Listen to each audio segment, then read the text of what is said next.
não sei se você teve a oportunidade de acompanhar no noticiário uma decisão que teve que ser tomada pelo Ministério da Educação, cancelando, anulando 3 questões do Enem deste ano e imediatamente acionando a Polícia Federal, porque identificou similaridades dessas questões com itens que foram divulgados online.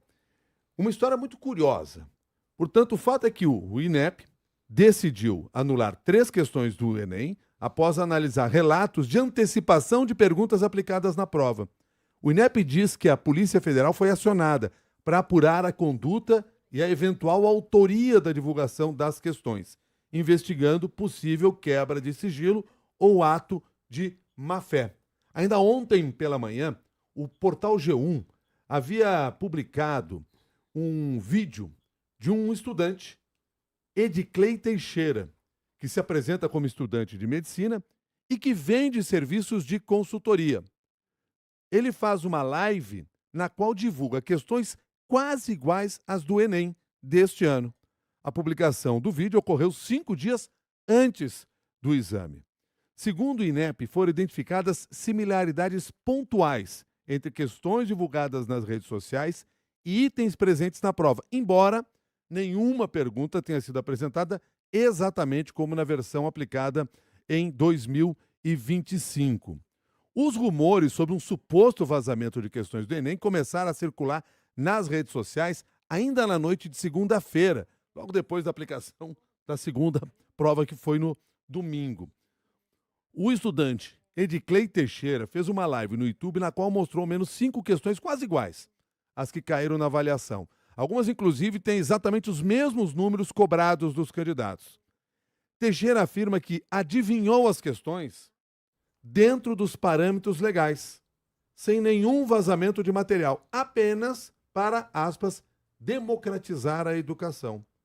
Apostilas do curso que ele oferece também continham uma 6ª questão do Enem 2025, que tratava sobre tijolos.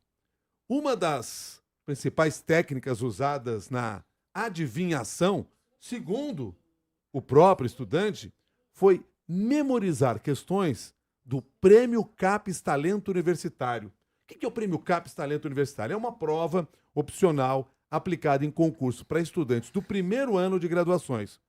O Ediclei teria descoberto que essas perguntas serviriam como um pré-teste para integrar as futuras edições do Enem. Porque não sei se você que nos acompanha tem essa ideia, mas há um banco de questões que que vai sendo criado ao longo do tempo para que depois, quando chega a prova, algumas dessas questões sejam lá colocadas.